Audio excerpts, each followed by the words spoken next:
सबसे पहले जान लें कि ये मुल्क आज 77 साल हो गए हैं इसको आज़ाद हुए।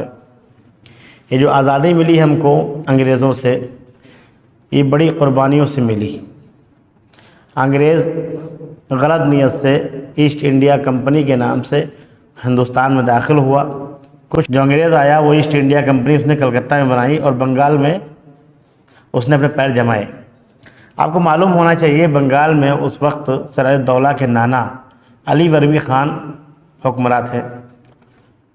वो सुल्तान थे, वहाँ के हाकिम थे। तो सबसे पहला जो मार्का हुआ वो अली वर्दी ख़ान जो सिराजुद्दौला के नाना, और ये तारीख़ कब की है? 1750 से पहले। बहुत सारे लोग तारीख़ बताने में गलती करते हैं। 1857 से शुरू करते हैं जंग आज़ादी की तहरीक को, जबकि तहरीक आज़ादी जो है वो 1750 से पहले शुरू हो चुकी थी। अंग्रेज़ जिस नीयत से आया था उसको मुसलमान बखूबी जानते थे। 1754 में अली वर्दी ख़ान से अंग्रेज़ों की जंग हुई। उसमें अंग्रेज़ों को हरा भी दिया उन्होंने, लेकिन कहते हैं ना कि हमेशा अपनों ही गद्दारी करते हैं। अंग्रेज़ का काम क्या था? अंग्रेज़ों ने डिवाइड एंड रूल वाली पॉलिसी अपनाई, हिंदू मुसलमान किया, फ़िरका परस्ती को आम किया, एक दूसरे को दुश्मन बनाया, और वो बहुत हद तक कामयाब हुए। और फिर हुआ ये कि 1757 के बाद 1757 में मीर जाफ़र, ये गद्दार था, इसकी वजह से नाम सिराजुद्दौला है, उनके साथ में अंग्रेज़ों ने बहुत दिन तक हाथापाई की, बड़ी जंगें हुई, बहुत सारी जंगें हुई। तारीख़ आज़ादी जो है वो चंद सालों की नहीं, 50 साल या 100 साल की नहीं, बल्कि 200 साल से भी ज़्यादा लोगों ने कुर्बानियाँ दी। इतनी कुर्बानियाँ हैं कि अगर इस मौजू पर सेमिनार किया जाए और एक हफ़्ते तमाम दानिश्वर उलमा इकराम सिर्फ मुसलमानों के किरदार में बोले तो मेरे ख़्याल से वक्त कम पड़ जाए। इतनी कुर्बानियाँ हैं। ये हमारे और आप ये जो हम यहाँ बैठ करके आधे घंटे में 1 घंटे में जो कुछ सुन लेते हैं हम लोग, इतना आसान नहीं है किसी देश को आज़ाद कराना। एक प्लाट पे कोई कब्ज़ा करता है तो उसको छुड़वाने में बड़ा टाइम लगता है। फिर तो ये पूरा देश था, भारत जैसा अनमोल देश, जो कहते हैं दुनिया का सबसे खूबसूरत हिस्सा है, सबसे ज़्यादा हरियाली यहीं है इस देश में। आप दुनिया के नक्शे को देख लीजिए, आप कहीं बर्फ़ मिलेगी, कहीं पहाड़ मिलेंगे, लेकिन हरियाली सिर्फ इधर ही मिलेगी। तो ये देश सोने की चिड़िया था और सोने की चिड़िया है। इसको अंग्रेज़ों ने लूटा, कब्ज़ा किया बड़ी कुर्बानियों के बाद। फिर उसके बाद जैसे गद्दार मीर जाफ़र था, ऐसे ही मीर सादिक था। वो हैदर अली के बेटे टीपू सुल्तान 1799 में उनको शहीद किया, और उसकी टीपू सुल्तान रहमतुल्लाह अलैह की लाश पर पैर रख कर अंग्रेज़ हुक्मरान ने कहा था कि अब हमारा हिंदुस्तान हो गया। जब तक टीपू सुल्तान जिंदा रहे रहमतुल्लाह अलैह, तब तक अंग्रेज़ पूरे हिंदुस्तान पे कब्ज़ा नहीं कर सका। रियासतें थे, छोटी छोटी राजा महाराजा थे। टीपू सुल्तान ने बड़ी कोशिश की थी, टीपू सुल्तान रहमतुल्लाह अलैह ने बड़ी कोशिश की थी, जितने भी राजा महाराजा हैं यहाँ के, चाहे जिस भी मज़हब के मानने वाले हों, उनको जोड़ने की कोशिश की कि ये अगर जुड़ जाएँ तो हम अंग्रेज़ों का मुकाबला और ज़्यादा सख्ती के साथ कर सकते हैं और इनको भगा सकते हैं। लेकिन लोगों ने साथ नहीं दिया। बिलाखिर 1799 4 मई को हज़रत टीपू सुल्तान रहमतुल्लाह अलैह शहीद हुए। उनका एक बहुत मशहूर मकूला है, वो कहते हैं गीदड़ की 100 साल की ज़िंदगी से बेहतर है शेर की 1 दिन की ज़िंदगी। और जब उनका इंतकाल हुआ, जब वो शहीद हुए, ये अव्वलीन शुहदा हैं तहरीक आज़ादी के। ये अभी तो जो फ्रीडम फाइटर्स में इन लोगों के नाम तक लोग नहीं लेते हैं। जिन इलाकों के लोग हैं उन्हीं को लोग बताते हैं, या जिनके जो मानने वाले होते हैं उन्हीं को। बहुत सारी ऐसी शख्सियात हैं जो, बहुत से लोग होते हैं जो हाईलाइट हो जाते हैं, बहुत सारे लोग पीछे रहते हैं, पर्दे के पीछे। बहुत लोग नहीं सामने आ सकते। जैसे लोग गांधी जी को जानते हैं, सुभाष चंद्र बोस को जानते हैं, और लाल बहादुर शास्त्री को जानते हैं, राजेंद्र प्रसाद साहब को जानते हैं, जवाहरलाल नेहरू को जानते हैं, लेकिन इनके साथ देने वालों को कोई जानता है क्या? नहीं जानते। आपको मालूम है कि जब अंग्रेज़ों ने यहाँ पर पैर फैलाए और जंगें लड़ी, साथ में उन लोगों ने मिशनरी स्कूल खोले, आज भी हैं। उनके मशीनरी स्कूल आज भी हैं। उनके ख़िलाफ़ सबसे पहले अगर शुरुआत की तो वो थे शाह वलीउल्लाह मुहद्दिस दहलवी। उन्होंने शुरुआत की। 1803 में पहला फतवा दिया कि इनके ख़िलाफ़ जिहाद करें। दारुल हरब हो चुका है हिंदुस्तान। वो दारुल हरब को लेकर के अभी भी तक लोग उसको सवाल बनाते हैं, उसका जो है इशू बनाते हैं कि हिंदुस्तान तो दारुल हरब है। वो उस वक्त था, हालात के हिसाब से उलमा फतवा देते हैं। एक फतवे को जो 300 साल पहले दिया गया उसको अभी नहीं लागू किया जा सकता। शाह वलीउल्लाह मुहद्दिस दहलवी रहमतुल्लाह अलैह ने उस वक्त जो फतवा दिया था वो अंग्रेज़ों के लिए दिया था, क्योंकि वो दारुल हरब बन चुका था। हिंदुस्तान दारुल हरब, हमारा देश भारत ये दारुल हरब बन चुका था। 1803 में फतवा दिया। उसके बाद उनके बेटे शाह अब्दुल अज़ीज़ मुहद्दिस दहलवी, उन्होंने कमान संभाली। इन्होंने एक लिबरेशन मूवमेंट शुरू किया था।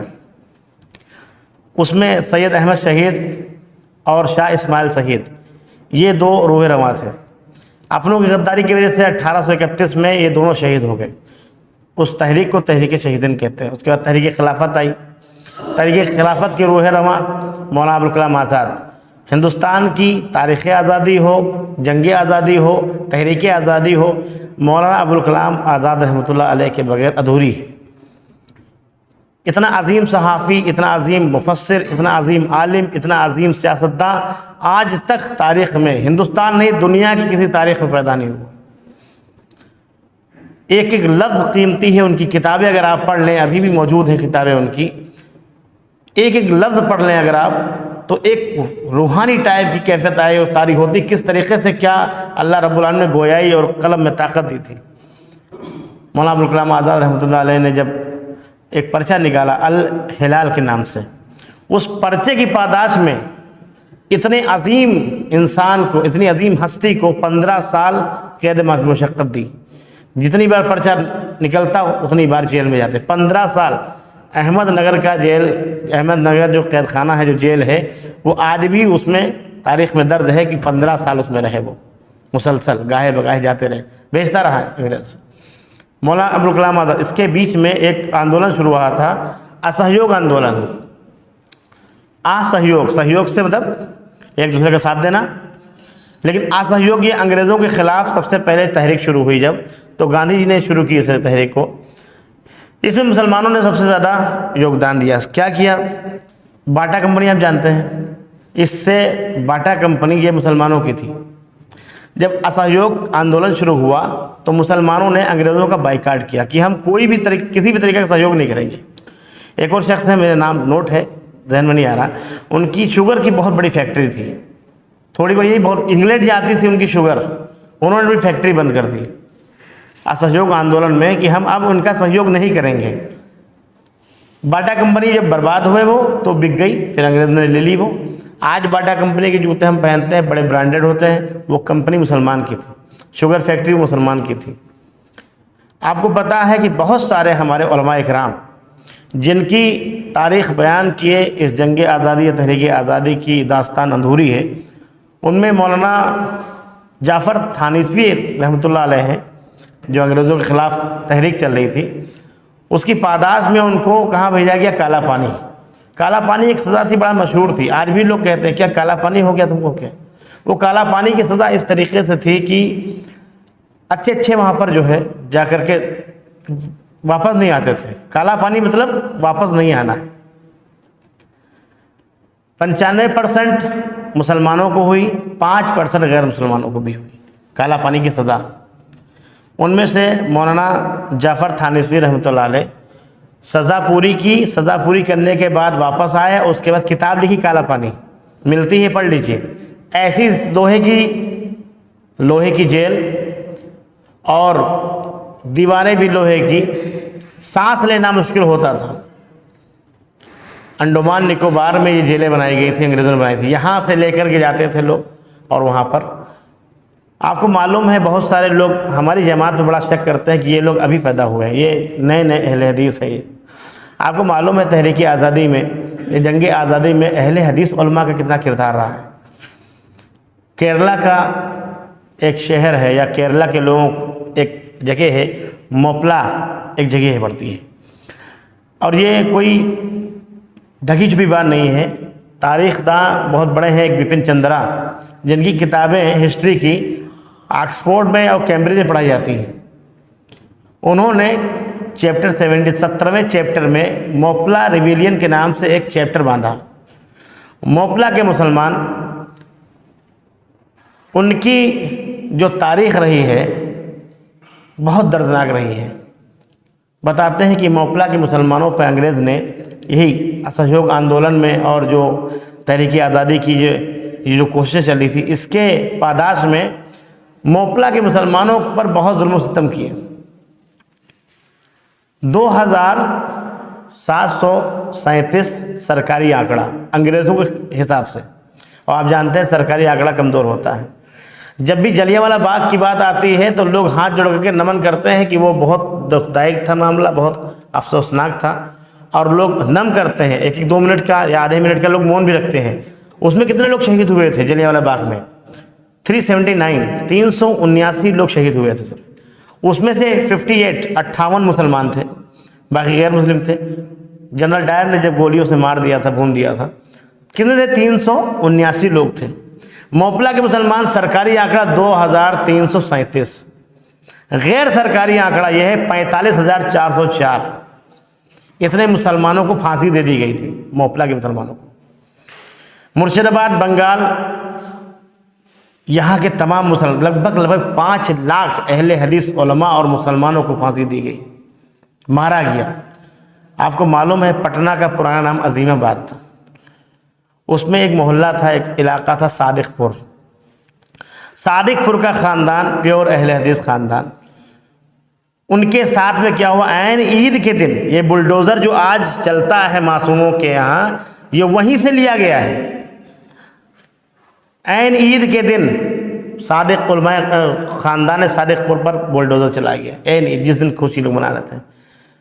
बड़ी मुश्किलों से, बड़ी क़ुरबानियों से ये देश आज़ाद हुआ 1947 में। लेकिन जहाँ आज़ादी की खुशी थी वहाँ पर कुछ मायूसी भी थी। क्यों? क्योंकि ये जंग आज़ादी, तहरीक आज़ादी हिंदू मुसलमान सबकी कोशिशों से मिली, और मुस्लिम लीग और कांग्रेस की वजह से पाकिस्तान टूट गया। मुस्लिम लीग और कांग्रेस की वजह से पाकिस्तान टूट गया, जिसका सबसे ज़्यादा दुख मौलाना अबुल कलाम आज़ाद को हुआ। और उन्होंने जाने वालों से कहा, वो आज भी यूट्यूब पे खुतबा है, बड़ा लंबा खुतबा है, उसके चंद अल्फाज ये हैं।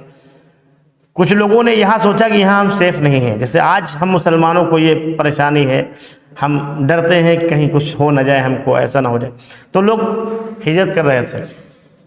तो मौलाना अबुल कलाम आज़ाद का बहुत मशहूर और बहुत उम्दा किस्म का जुमला है, जो उन्होंने जामा मस्जिद की सीढ़ियों पर खड़े होकर कहा था, ये फ़रार की राह, मुसलमानों को, ये फ़रार की राह जिसको आपने, जिसको हमने या जिसको तुमने हिजरत के मुक़द्दस के नाम पर तुमने अपनाई है, ये गलत है, हराम है। कहाँ जा रहे हो? क्यों जा रहे हो? क्या दिन भूल गए कि कल तुम्हारे काफ़िलों ने यही जमुना के किनारे वज़ू किया था?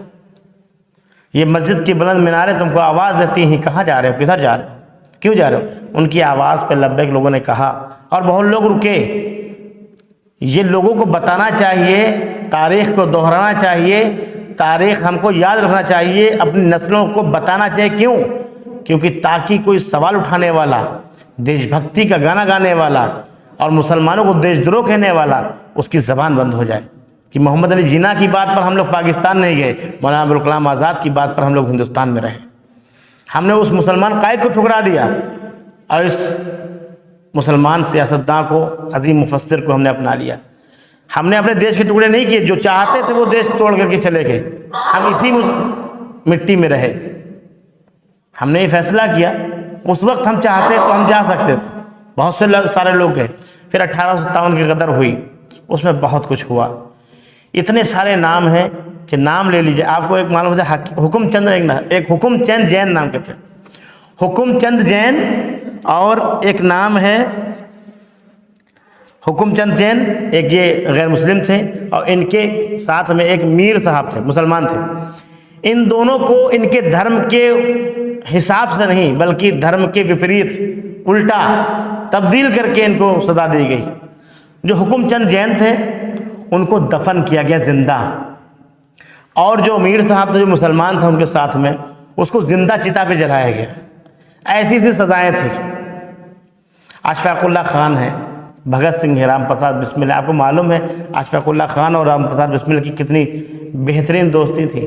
वो क्रांतिकारी थे, वो लोग जागरूक थे, वो देश को आज़ाद कराने के लिए आए थे। उन्होंने यहाँ तक कि उलमाए सादिकपुर और सादिकपुर के ख़ानदान के लोग बार बार कहते रहे कि अपनी नस्लों को बता कि जब तक के हिंदुस्तान आज़ाद ना हो जाए, भारत देश आज़ाद ना हो जाए, तब तक इस राह में लगे रहना। बहुत सारे उलमा और बहुत सारे लोगों का नाम तो सिर्फ मौलाना हजरत मोहानी है, इन्होंने कुर्बानी दी, और मौलाना बहुत से हैं, मौलाना मोहम्मद अली जौहर हैं, इन्होंने कुर्बानियाँ दी।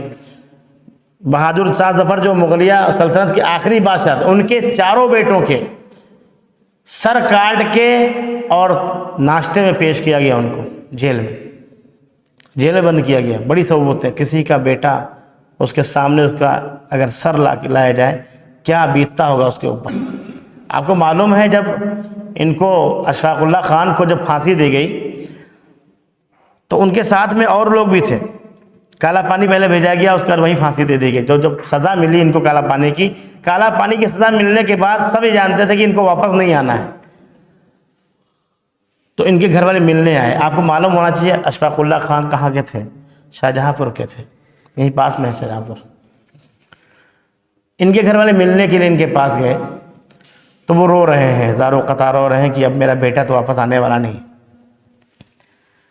तो अशफाकुल्ला खान ने जो कहा कि रो मत, ये जो मुझे सज़ा दी गई है, जब कभी भी जंग आज़ादी या तहरीक आज़ादी या जब भी इस भारत की आज़ादी की बात होगी, हर साल किसके साथ, राम प्रसाद बिस्मिल के साथ, चंद्रशेखर आज़ाद के साथ, कन्हैया लाल के साथ, इन सब के साथ मेरा भी नाम लिया जाएगा हमेशा। अंग्रेज़ ने कहा कि आखिरी ख्वाहिश क्या है, आखिरी ख्वाहिश क्या है? हमारी आखिरी ख्वाहिश तो होती है कि बिरयानी मिल जाए, चाहे वो हैदराबादी हो या मुरादाबादी। आज का मुसलमान सिर्फ बिरयानी ढूंढ रहा है, माफ़ कीजिएगा।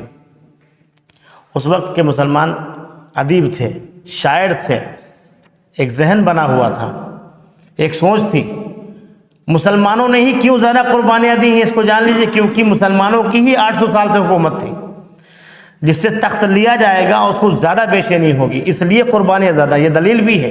अगर कोई कहे कि आपने कुर्बानियाँ कितनी दी और क्या दलील है, दलील यही है कि 800 साल से हमारी हुकूमत थी और जिससे हुकूमत ली जाएगी उसको ज़्यादा तकलीफ होगी। इसीलिए मुसलमान हर चीज़ में आगे थे, खिलाफत आंदोलन में आगे, असहयोग आंदोलन में आगे। सारे 7 करोड़ मुसलमान और 22 करोड़ गैर मुस्लिम, 7 करोड़ मुसलमान और 22 करोड़ गैर मुस्लिम उस वक्त की आबादी थी, और सब ने मिलकर के ये तहरीक आज़ादी और जंग आज़ादी में पूरी कुर्बानी दी, तब जाके आज़ाद हुआ। क्या कहते हैं अशफाकुल्ला खान, कुछ आरज़ू नहीं है बस आरज़ू ये है, कुछ आरज़ू नहीं है बस आरज़ू ये है, रख दो कोई ज़रा सी खाके वतन कफन में। यहाँ से इनके घर से शाहजहाँपुर से मिट्टी गई थी और कफन में इनकी रखी गई थी। ये आरज़ू होती थी, ये मिट्टी जिसके हम कद्र नहीं करते, ये देश जिसको हम कुछ नहीं समझते हैं, ये जो आज़ादी जिसको हम सोचते हैं कि हम अभी भी कैद हैं, बड़ी कुर्बानी उससे मिली है, बहुत कुर्बानियाँ दी गई हैं।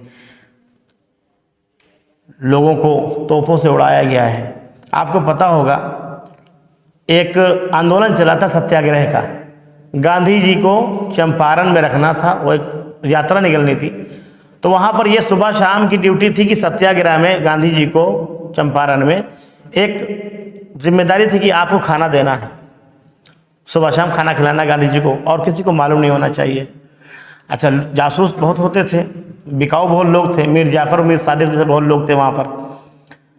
नाम था बतख मियाँ, उनको बटक मियाँ उसमें इंग्लिश में कहते हैं और उर्दू में लोग बतख मियाँ कहते हैं। बतख मियाँ अंसारी नाम था उनका। सुबह शाम वो खाना लेकर के जाते थे। लोगों को मालूम हुआ कि यहाँ से खाना जा रहा है, पूरे घर को उठा ले गए, पूरे घर को किडनैप कर लिया और कहा कि गांधी जी को तुमको जहर देना है, गांधी जी को जहर देना है। एक दिन गुजरा, एक लाश आ गई। हम लोग पिक्चरों में देखते हैं ना, एंजॉय करते हैं, अरे एक दिन गुजरा, एक बेटे की लाश आई। दूसरे दिन फिर आ गई, आज नहीं मिलाओगे तो और लाश आएंगे, और जब तक नहीं मिलाओगे लाशें आती रहेंगी। जहर मिलवाया गया, साथ में बैठ करके मिलवाया और कहा कि अब लेकर के जाओ, खिलाओ जा करके। अब गए और जैसे गांधी जी खाने चले, रोक लिया निवाला, कहा कि इसमें जहर है, कहा कि इसमें जहर है और मुझे मुसलसल ब्लैकमेल किया जा रहा है। कल भी एक बेटे की लाश आई थी, आज भी एक बेटे की लाश आ सकती है। और सारे खानदान को बिठा दिया उन्होंने। और ये कोई हवाई बात नहीं है, ये कोई हवाई बात नहीं है। इसके बारे में, वो मोतिहार के रहने वाले थे। एक आज़ाद होने के बाद, हिंदुस्तान आज़ाद होने के बाद 1950 में एक सम्मेलन हुआ वहीं मोतिहार के लोगों में, वहीं तो वहाँ पर यहाँ के एक अच्छे लीडर थे, उस वक्त सब अच्छे ही लीडर होते थे माशाल्लाह। उन्होंने तारीख़ी जुमला कहा, ए मोतिहार के लोगों, यहाँ एक शख्सियत ऐसी मौजूद है जिन्होंने गांधी जी को बचाया था। उनका नाम है बतख मियाँ अंसारी। मैं उनको उनकी हौसला अफजाई करने के लिए 50 एकड़ ज़मीन अलाट करता हूँ। कौन थे वो? बाबू राजेंद्र प्रसाद थे, पहले यहाँ के क्या प्रेसिडेंट, राष्ट्रपति, सबसे पहले राष्ट्रपति। आप अगर जनरल नॉलेज में देखें जा करके तो आपको मिलेगा राजेंद्र प्रसाद। 50 एकड़ ज़मीन 1950 में दी। अभी किसी ने ITI फाइल की थी तो उसमें पता चला कि उनको देते देते 1957 आ गया, क्योंकि सिस्टम हमारा थोड़ा स्लो है, मुकदमे पेंडिंग रहते हैं। ऐसे ही अलाट होने से पहले वो चले गए दुनिया से, 1957 से पहले वो चले गए, 1957 में अलाट हो पाई। ऐसे से लोग थे। एक साहब थे जो खबरें पहुंचाने के लिए रखे गए थे, इत्तेफाक से वही मुसलमान थे, और ये था कि ये जो चीज़ें हैं, ये जो बातें हैं, खबरें हैं, ये फ़लाँ जगह पहुंचानी है। और रास्ते में जासूस बहुत होते थे। पहचान हो गई, पहले तो इस तरीके से आइडेंटिफाई नहीं कर पाते थे लोग कि ये मोबाइल है, ऐसा ऐसा है, तो पहले ऐसी टेक्नोलॉजी थी नहीं। तो हुआ ये कि पहचान तो हो गई कि वो ऐसे ऐसे फला साहब हैं, तो पहचान मिटाने के लिए कुर्बान जाइए ऐसे शख्स पे, ऐसे मुजाहिद आज़ादी पर। उन्होंने अपनी एक आँख निकाल दी। है कोई ऐसा जो कर सके? जंग आज़ादी में जितना योगदान मुसलमानों का रहा, यकीन किसी का नहीं रहा योगदान तो रहा, लेकिन जो कायदाना किरदार था वो मुसलमानों का था। जो असल लीडर थे वो मुसलमान थे। वजह मैंने पहले बता दी। सुभाष चंद्र बोस को 1.25 करोड़ रुपया चंदा दिया एक मुसलमान ने, 1.25 करोड़ रुपया। आज का तो मेरे ख्याल से कई बिलियन होगा, मिलियन नहीं बिलियन होगा।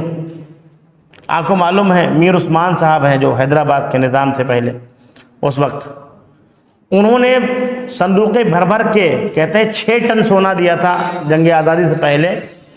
आज़ाद होने के बाद 1962 में जब चाइना से युद्ध हुआ और कंगाल हो गया पूरा देश, तब 5000 किलो सोना, 5000 किलो सोना उस्मान सेठ ने दिया था भारत सरकार को। कौन है जो आपकी देशभक्ति पर सवाल उठाने वाला है? आपको तारीख नहीं मालूम है। कौन है जो बताने वाला है कि तुम देशभक्त हो या देशद्रोह हो? कोई तारीख जब याद रखोगे तब तो मालूम होगा। 5000 किलो सोना, और उसके बाद में जब 1 साल हो गया तो इन्होंने लेटर लिखा कि संदूक मैंने नहीं दिए थे, सोना दिया था, संदूक वापस कीजिए, वो बाप दादों की जागीर है वो। संदूक खाली भेज, कहते हैं संदूक खाली भेजे कैसे? तो शुक्राने के तौर पे हर संदूक में एक लेटर था। भारत सरकार का ये हाल था, ये आज़ाद हिंदुस्तान का हाल था। 1965 में मदद की, जब पाकिस्तान से युद्ध हुआ तब मुसलमान ने इतना चंदा दिया, आज तक इतना किसी ने चंदा ही नहीं दिया। लोग गांधी जी को जानते, सरहद की गांधी को नहीं जानते लोग। खान अब्दुल गफ्फार खान थे। तारीख हम अगर अपनी नहीं याद करेंगे और हम जब दूसरों को नहीं बताएंगे, अपनों को नहीं बताएंगे, तो हमको तो यही लगेगा जिस तरीके से सवालिया निशान होता है कि देशभक्त हो या देशद्रोह। ये सारी तारीखें अगर हमको मालूम, अभी तो कुछ नहीं बताया है, बहुत कुछ लिखा है, बहुत कुछ मिस कर गए हैं। ये सारी तारीख अगर हमको मालूम हो तो कोई सवाल कर सकता है हमारी देशभक्ति पे? हमको कोई देशद्रोह कह सकता है? पूरी ज़मीन कही जाए कि तो हमारे खून से सींची हुई है, और सबने मिल करके, हमने यही कहा कि सिर्फ मुसलमानों ने, लेकिन 80-20 करते हैं लोग ना, 80-20 का रेशियो, तो मेरे ख्याल से 90 और 10 का रेशियो रहा होगा कि 90% मुसलमानों को कुर्बानियाँ और 10% गैर मुसलमानों को। वही काला पानी की सज़ा, ये वीर सावरकर इसने माफ़ी मांगी, जहाँ से मौलाना जाफ़र थानवी रहमतुल्लाह अलैह वापस आके काला पानी लिखी। इसी सज़ा के दौरान इसने लेटर लिखा अंग्रेज़ हुकूमत को कि मुझे माफ़ कर दीजिए, मैं आपका साथ दूंगा हमेशा, और इसको माफ़ी मिल गई। और ये बाद में ज़िंदा रहा, बहुत दिन ज़िंदा रहा, और जब तक ज़िंदा रहा तब तक अंग्रेज़ों की गुलामी की इसने। आज इसको देशभक्त कहा जा रहा है, हमको देशद्रोह कहा जा रहा है। आपकी तारीख मिटा दी जाएगी। ये चंद लोग जो बैठे हैं लखीमपुर में, आप बताइए जाकर के कौन ऐसे प्रोग्राम कर रहा है? किसको मालूम हो कि तारीख ये? कितने लोग हैं यहाँ पर सुनने वाले, और ये कितना जान पाएंगे, कितना आगे बताएंगे? तारीख ऐसे नहीं मिटती। हमने मिटाई तारीख, अपनी खुद तारीख मिटाई, और हम अपने अमल से, अपने किरदार से, प्रोफेसर साहब कह रहे थे अखलाक से, हमने अखलाक किरदार से साबित भी कर दिया कि वाकई हम देश में कोई भी योगदान नहीं करते। बड़ी कुर्बानियों से देश आज़ाद हुआ। आज़ाद होने के बाद तक लोगों ने सेवा की है, आज तक लोग सेवा करते रहे हैं बग़ैर मतलब के, बग़ैर किसी फ़ायदे के। ना हुकूमत चाहिए, ना ओहदा चाहिए, ना मनसब चाहिए। जितने भी थे देश के लाल थे जो शहीद हुए, इनको क्या चाहिए था? सिर्फ देश की आज़ादी चाहिए थी। मोपला के मुसलमान हो, मुर्शिदाबाद के मुसलमान हो, अज़ीमाबाद के उलमाए सादिकपुर या सादिकपुर का ख़ानदान पूरा हो, जितने भी उलमा मैंने बताए हैं सभी लोग शामिल थे इसमें। फजल है खैराबादी हैं, बहुत लोग। इतनी कुर्बानियाँ हैं कि मैंने पहले बताया कि एक हफ़्ता सेमिनार हो, रात दिन बातचीत हो इस पर, तब भी वक्त कम पड़ जाएगा। इतनी कुर्बानियों के बाद ये देश आज़ाद हुआ। अब देश आज़ाद होने के बाद में अगर यहाँ नफ़रत का माहौल है तो इसको बदलने की ज़िम्मेदारी किसकी है? देश आज़ाद होने के बाद में अगर हमको देशद्रोह कहा जा रहा है तो देशभक्त साबित करने की ज़िम्मेदारी किसकी है? ये कौन बताएगा आपको? ये कौन बताएगा दूसरों को जिनके दिलों में नफ़रत पैदा की जा रही है? सियासत की वजह से लोग हुक्मरान बन जाए, इस वजह से हिंदू मुसलमान की नफ़रत करते हैं लोग। इसको मिटाएगा कौन? इसको हटाएगा कौन? इसको दूर कौन करेगा? यकीनन जितनी बातें मैंने बताई, जो भी मैंने नोट की हैं, सब प्रूफ के साथ बता सकता हूँ किस किस किताब में लिखा है। बीपी चंद्रा जो ऑक्सफोर्ड और कैम्ब्रिज में पढ़ाई जाती है, उनकी दास्तान, वो नोट है इसमें। उन्होंने लिखा है, वो गैर मुस्लिम जिसने आपकी तारीख संभाल करके रखी है। आप किसकी बात करते हो? अगर ये ना लिखते, सबूत नहीं होता आपका कोई। आपका आदमी लिख देता, अगर कोई आपका मुसलमान को लिख देता, तब भी शक के घेरे में होते। गैर मुस्लिमों ने आपकी तारीख संभाल के रखी है। मुसलमान लापरवाह है, मुसलमान लापरवाह है। मुसलमान अपनी तारीख भुलाए दे रहा है, न पढ़ता है, न बोलता है, न सुनता है, न आगे बताता है। नस्लें क्या कहेंगी कि हाँ वाकई हम सवाल निशान हैं। आज ये बता दीजिए कि हमारे देश में हमारा क्या सहयोग है, हमारा आपका? हम देश के लिए क्या कर रहे हैं बताइए? इस ज़मीन में रहते हैं, इसी ज़मीन में हमको दफन होना है, हमारे आबा अजदाद इसी में दफन हो गए। हमने इस देश के लिए क्या किया बताइए? मौलाना अबुल कलाम आज़ाद रहमतुल्लाह अलैह का आपकी किताब पढ़ लीजिए, कौल फैसल के नाम से किताब।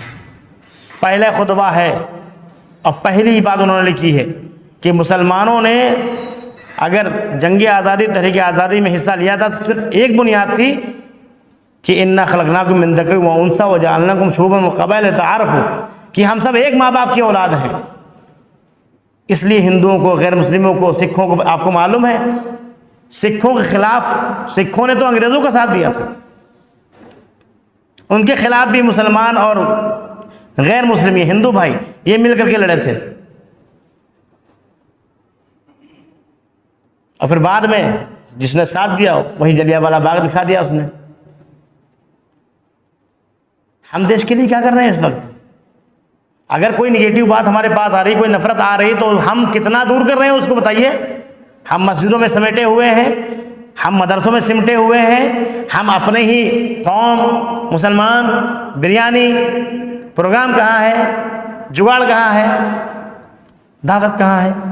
बस हम देश के लिए क्या कर रहे हैं बताइए, क्या योगदान है? ना शिक्षा में आगे, ना स्वास्थ्य में आगे, जाहिलियत में सबसे आगे हैं। कोई किसी को जागरूक भी नहीं करना चाहता है। अगर यही हाल रहा तो ये तारीख मिटेगी नहीं, इसको बदल देंगे लोग। ये जितने नाम है ना, इनमें सब में किसी और का नाम होगा, और हमारी औलादें, हमारी नस्लें कहेंगी बिल्कुल सही, हमारे आबा अजदाद ने कुछ नहीं किया। क्यों? हम तो, हमारा क्या है, हम तो मस्जिद में रहते हैं, रोज़ा रखते हैं, नमाज़ पढ़ते हैं। नबी सल्लल्लाहु अलैहि वसल्लम का पैगाम जानते हैं क्या है? पूरी दुनिया की, पूरी उम्मत के लिए भेजे गए थे, वो पूरी इंसानियत के लिए भेजे गए थे। अल्लाह रब्बुल आलमीन तमाम लोगों का रब है, जान लीजिए। ये अखलाक व किरदार की बात कीजिए ही मत। अखलाक के सबसे नीचे दर्जे में हैं हम लोग। अब बात करते हैं नबी सल्लल्लाहु अलैहि वसल्लम की, अरे सहाबा नहीं, ताबई नहीं, तबा ताबई के पैर के धूल के बराबर नहीं हम लोग। यहाँ तक कि ये जो जंगी आज़ादी में तहरीक में शहीद हुए हैं, इनके धूल के बराबर नहीं हम लोग। अब कहाँ नबी सल्लल्लाहु अलैहि वसल्लम की बात करते हैं। यकीन मानिएगा, अगर कायदे से तौबा कर लें तो उसके बाद हम लोग नबी सल्लल्लाहु अलैहि वसल्लम का नाम लेंगे। इतने गए गुजरे हैं, इतनी हमने गुस्ताखियाँ कर रखी हैं। वो अखलाक मुकम्मल करने आए थे, हम अखलाक को बर्बाद करने आए हैं। और हम नाम लेते हैं नबी सल्लल्लाहु अलैहि वसल्लम का, मोहम्मद सल्लल्लाहु अलैहि वसल्लम का, अल्लाह उसके रसूल की बात करते हैं। आपको मालूम है कि अंग्रेज़ों को 3 किताबों से नफरत थी। W हिंटर की शहादत है, उसमें लिखा है उसने, एक तक़वियतुल ईमान, एक किताब तक़वियतुल ईमान, सैयद अहमद शहीद की किताब तक़वियतुल ईमान, उसमें जिहाद का लफ्ज़ नहीं था। तक़वियतुल ईमान, ईमान को तक़वियत पहुँचाने के लिए, ईमान को मजबूत करने के लिए। उससे अंग्रेज़ क्यों डरता था? क्योंकि जानता था ये पिलपिले मुसलमान हैं, मुशरिक हैं, जिनका अकीदा नहीं सीख है, ये कुछ नहीं कर पाएंगे। ये जो अहले तौहीद हैं, हाँ ये ज़रूर जिहाद करेंगे। उसके बाद शाह इस्माइल शहीद की मलफूज़ात अहमद शहीद, मलफूज़ात इनकी किताब का नाम था, शाह इस्माइल शहीद की, उससे डरता था। एक और किताब थी शहर वक़ाया का किताबुल जिहाद। ये 3 किताबों से अंग्रेज़ डरता था। क्यों डरता था भाई? और किसी ने किताबें नहीं लिखी थी? नहीं, उस वक्त मुसलमानों का ही दबदबा था, मुसलमानों से ही फाइट थी, मुसलमानों से ही हुक्म लिया था मुल्क, और मुसलमानों को ही वापस करने के लिए वो परेशान हो रहे थे। इसीलिए उसके बाद जब मुस्लिम लीग और ये कांग्रेस की गलतियों से पाकिस्तान अलग हुआ, और इसका नुकसान आज भी शक के दायरे में आज भी देखे जाते हैं लोग। इस देश का भविष्य आपका और हमारा भविष्य है। हमारा भविष्य इस देश का भविष्य है। वक्त रहते तालीम को पकड़िए, इल्म को पकड़िए, एजुकेशन को पकड़िए, हर एक चीज़ में आगे बढ़ जाइए। लोग तरस रहे हैं जानने के लिए। आपको पता है मुसलमान ऐसे हैं जो बिल्कुल जागरूक नहीं है, पैसा नहीं है इलाज करवाने के लिए, रीढ़ पुर की हड्डी गल गई है, लेकिन ये नहीं मालूम है कि आयुष्मान कार्ड बना लो तो 5 लाख का इलाज फ्री हो जाता है। नहीं मालूम है। खेती बेच रहे हैं लोग, नहीं मालूम, कौन बताएगा? अपने आप से सवाल कीजिए, आईना देखिए, कितना वक्त हम दीन को देते हैं, कितना वक्त हम नबी सल्लल्लाहु अलैहि वसल्लम के मिशन को देते हैं, कितना इंसानियत को हम वक्त देते हैं। आप देखिए, आईना देखिए, और फिर निकलिए अल्लाह के रसूल सल्लल्लाहु अलैहि वसल्लम की राह पर।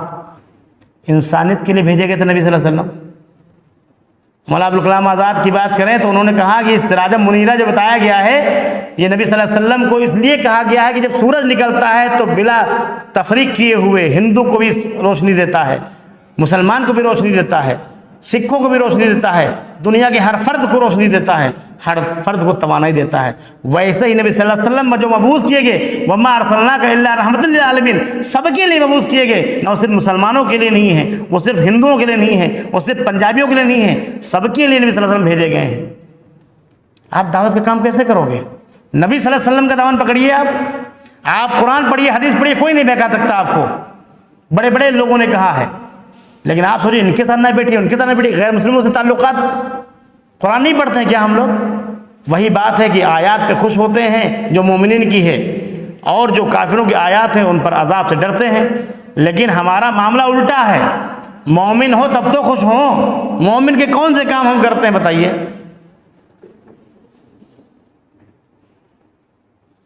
सिर्फ बातें कर लेने से, अगर हमारे ये सल्फ़ सालिहीन जो हैं ये सिर्फ व्हाट्सएप और फेसबुक पे तहरीक आज़ादी, जंग आज़ादी, ये कुर्बानी वो कुर्बानी जब बांटते हैं तो आज भी अंग्रेज़ नहीं बैठा होता। माफ़ कीजिएगा बात अगर तल्ख हो जाए तो, लेकिन हकीकत है ये। आईना देखना पड़ेगा, अपने आप को चेक करना पड़ेगा। दूसरे पे इल्ज़ाम लगाने से पहले ये आप देखिए कि आप दीन को कितना वक्त दे रहे हैं, आप समाज को, इंसानियत को कितना वक्त दे रहे हैं। सारी जमातें गलत हैं, आप सही हैं, आप कितना काम कर रहे हैं बताइए। आपने कितने लोगों को दावत दी, कितने गैर मुस्लिम से मुलाकात की, क्या किया आपने? अरे कितनी जागरूकता फैलाई भाई लोगों की, कोई रहबरी की, कोई कक्षा 9th में से पास हुआ है, 10th में जा रहा है, 12th से निकल करके वो कहाँ जाए, क्या करे, किसने किसको बताया? किसी को कुछ मालूम ही नहीं है। ये सारे काम हमारे हैं। इस दुनिया में जो कुछ करेंगे इसी का हिसाब देना है आखिरत में। इस मस्जिद में सिर्फ नहीं देना है, इस मस्जिद का हिसाब सिर्फ इस दुनिया में रह करके जो कुछ भी हमने किया उसका हिसाब देना है। तो तहरीक आज़ादी, जंग आज़ादी को आप पढ़िए।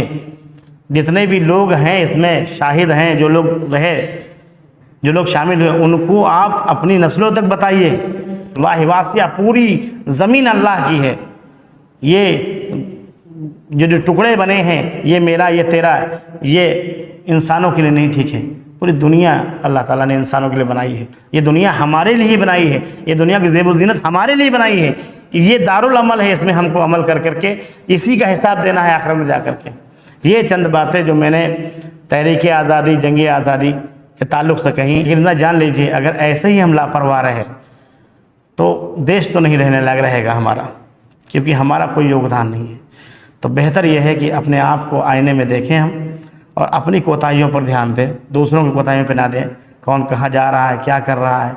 जितनी बातें प्रोफेसर साहब ने कही 101% सही हैं, लेकिन उसका 1.1% भी हम लोग नहीं सही हैं। 0.1% भी हमारे अंदर नहीं है। हम कैसे मान लें नबी सल्लल्लाहु अलैहि वसल्लम के हम मानने वाले हैं? कैसे हम मान लें हम मनहजी, हम अहले तौहीद हैं, हम अहले हदीस हैं? कैसे हम मान लें हम असली जमात के लोग हैं? नहीं मानते ना, नहीं मानने वाली बात भी नहीं है। नाम मेरा गाँव तेरा नहीं चलेगा। आखिर में अल्लाह रब्बुल आलमीन से दुआ है कि अल्लाह रब्बुल आलमीन हम सब की इस्लाह कर दे, हम सब को जैसे नबी सल्लल्लाहु अलैहि वसल्लम जिस मिशन पे चल रहे थे उसी मिशन पे चला दे, कुरान सुन्नत पे अमल करने वाला बना दे। अल्लाह हमको फ़ायदेमंद बना दो लोगों के लिए। अल्लाह जब तक हम ज़िंदा रहें, ईमान पर ज़िंदा रहें, जब भी हमारा ख़ात्मा हो ईमान पर ख़ात्मा हो, वमा अलैना इल्लल बलाग।